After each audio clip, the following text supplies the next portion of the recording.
আসসালামু আলাইকুম, কেমন আছেন আপনারা সবাই? আলহামদুলিল্লাহ আমরা অনেক ভালো আছি। এই তো দেখেন বাবা অনেক দিন পরে আমাদের বাসায় বেড়াইতেও আসছে, আর বৃষ্টি তো থামার নামগন্ধ নাই। এখনও বৃষ্টি নামতেছে, সারা রাত ধরে বৃষ্টি নামছে, এখনও নামতেছে। বাবার জন্য কিছুই রান্না করতে পারি নাই, ভাবলাম যে বাবা এখনও ঘুমাইয়ে আছে, রামিমও ঘুমাইয়ে আছে, নিচে রিফান বাবুও ঘুমাইয়ে আছে। ওরা ঘুম থাকতে থাকতে দেখি বাবার জন্য কি রান্না করা যায়। যেহেতু গ্রামের মানুষ, ওরা সকালে সকালে ভাত খায়, মানে গ্রামে সবাই সকালে ভাত খায় আর হচ্ছে তাড়াতাড়ি ঘুমায় পড়ে, আর সকালে ঘুমের থেকে উঠলে প্রায় ক্ষুধা লেগে যায়। তো আমি একটু ভোরবেলায় আজকে উঠছি, যেহেতু বাসায় মেহমান আসছে, মেহমান আসলে তো ঘুমায় থাকা যায় না প্রতিদিনের মতন।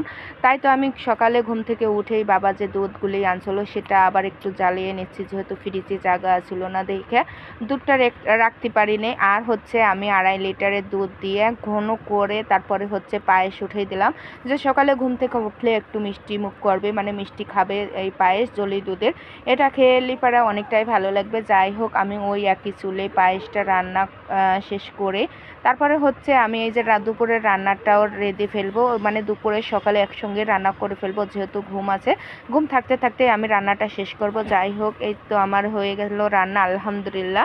আমি হচ্ছে এই যে শাক দিয়ে, কচু শাক দিয়ে আর চিংড়ি মাছ দিয়ে রান্না করছি, আর হচ্ছে গরুর বট ভুনা করছি, আর হচ্ছে এই যে আমি পায়েসটাও রান্না করছি। দেখেন পায়েসটা পুরো হলুদ হয়ে গেছে। গ্রামের খাঁটি দুধের তুল্য আর কোনো কিছু নাই। গ্রামের খাঁটি দুধের মানে রান্না যেটাই করব সেটাই মানে খিসের মতন পড়ে যায়। যাই হোক, দুপুরে আমাদের খাওয়া দাওয়া শেষ করে এখন হচ্ছি বিকেলে বিকেলে এখন আমি ওই যে পাগুলি যে আগে থেকে পরিষ্কার করে রাখছিলাম সেটাকে আবার একটু পানি দিয়ে ধুইয়ে ফেলে দিলাম গরম করে।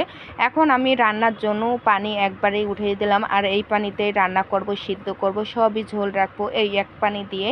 আমি এই পানিটা বলক আসলে পরে তারপরে হচ্ছে আমি একবারে ঢিম করে জ্বালিয়ে দেবো, চুলে জ্বালিয়ে রাখবো। আর আমি এখন ওর ভিতর ওই যে পার ভিতর যে একে একে মশলাগুলি দেবো সেটা আমি একটা বাটিতে নিয়ে নেব। তো যাই হোক, এখন আমি প্রথম পেঁয়াজ দিছি, তারপরে হচ্ছে আদা রসুন জিরা, এই পেঁয়াজ সব বাটা দিলাম, তারপরে হচ্ছে হলুদের গুঁড়া দিলাম, তারপরে মরিচের গুঁড়া তো দিয়ে দেবো স্বাদ মতন, যে যেমন ঝাল খেতে চায় তেমন, আর স্বাদ মতন লবণও দিয়ে দেব। সব কিছু এখান থেকে নিয়ে যাব, এলাচ দারচিনি তেজপাতা তারপরে লবঙ্গ, এটাও এখন দিয়ে দেবো। সব কিছু আমি এক বাটিতে দেখাই দিচ্ছি। এই পা রাঁধতে একদমই মানে সময় লাগে না। একদিক দিয়ে গরুর পা রাঁধতে আর গরুর মাংস রান্না করতে মানে একটুও সময় লাগে না, এই দিকটা আমাদের কাছে খুবই ভালো লাগে। যাই হোক, একটু স্বাদ আনার জন্য কাঁচামরিচ কয়েকটাও দিলাম। কাঁচামরিচ দিলে হচ্ছে একটা কাঁচা ফ্লেভারের স্বাদ আসে, সেটাও দিয়ে দেবো। আর এই দেখেন আমার পা কিন্তু অনেকটাই সিদ্ধ হয়ে গেছে। এখন উপর দিয়ে তেলও ছেড়ে দিচ্ছে, আর আমি যে মশলাগুলো ঘরের থেকে একে একে করে নিয়ে আসছি বাটিতে সেটাও এখন আমি দিয়ে দিলাম। আর দেওয়ার পর কালারটার জন্য আরও দ্বিগুণ বেড়ে গেছে, আর দেখতেও অনেকটা সুন্দর হয়েছে।